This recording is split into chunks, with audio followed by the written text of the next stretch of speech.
Good morning, everyone, and welcome to First Thoughts on a Saturday. Well, it should be First Thoughts on a Friday, right? Yeah, well, I'm combining Friday and Saturday together this week, and Saturday it's the wild, weird, and wacky world of the Word. So we're going to look at Jesus' entry into Jerusalem. It's something that's recorded in all four of the Gospels, but they all have some little differences, some nuances in there that kind of are worked into their story of the Passion Week. Now, the Passion account that we'll be reading on Sunday is in chapters 26 and 27 of Matthew. It's chapter 21, the first 9 verses, that has his entry into Jerusalem. I may have that wrong. Let me just check real quick. I think it might be the first 11 verses. Yep, the first 11 verses. And some texts will take it right through verse 17, which is interesting, and we'll look at that too. But what do you have? You have Jesus. It says there in Matthew, they're coming near to Jerusalem, and they've reached Bethphage. Bethphage, that's a city that's never mentioned anywhere else in the Bible except right here. Isn't that interesting? I don't know why, but this is it right here. It had to be a real tiny little hamlet of some sort. And Jesus tells them, hey, go into the village and you'll see a donkey and a colt, untie them, bring them to me. Now, Matthew is going to make direct reference to the prophet Zechariah here, and it's where Zechariah says, tell the daughter of Zion, look, your king is coming to you, humble and mounted on a donkey, and on a colt, the foal of a donkey. Now, we don't understand. This is, like I said, the one place where it is the direct reference to that passage in Zechariah is made. But why a donkey? Well, see, Jesus' counterpart to the west, he's going to be coming in from Rome riding on a war horse. Jesus is riding in on a donkey, and why? It was believed by the people that this symbolized that this is going to be a king whose kingship is going to be colored by peace. Yes, that's what you're going to know it by peace. However, the whole inference is he's conquered the enemy, so he is a conquering hero. So think about it. Is that what the people are expecting Jesus to be now? A conquering hero who's going to bring in an era of peace for the people. See, that's what the donkey was supposed to represent, an era of peace. But still, there's that symbolism of warfare behind there. Do they want a super conqueror to be coming in? Another thing that you see in this passage is the people shouting, Hosanna to the Son of David. Again, this is the only place in the New Testament that the word Hosanna shows up. This is it, folks, right in Jesus entering Jerusalem on Palm Sunday. Hosanna is it's an alliteration in the Greek from the Hebrew word, and that you find in Psalm 118 that says, save us. So, okay, look, we're under domination once again by a foreign power, Jesus. You need to save us. Hosanna. You also have in here the whole thing of what the people are carrying. We were on Sunday morning going to flash our palm leaves.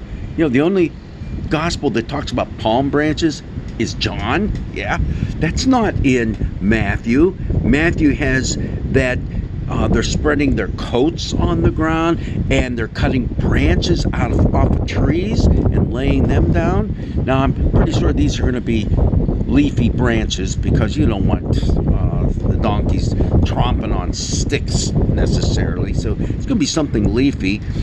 I think it's Mark that talks about they're just gathering stuff from the fields.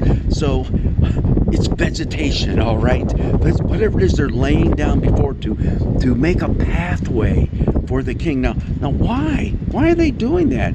It's really kind of, it's a head scratcher. We don't have anything like this in the New or in the Old Testament, except maybe the people's celebration of the Feast of Booths, where they made little huts out of branches, and they may have carried those to the temple area and then constructed the little huts there.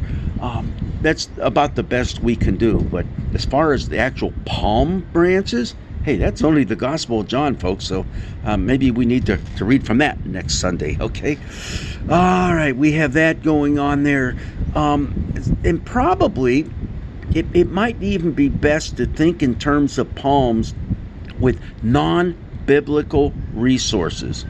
What? Go outside the Bible to talk about the Bible and what Jesus did? Yeah, because, okay, there was a Maccabean revolt.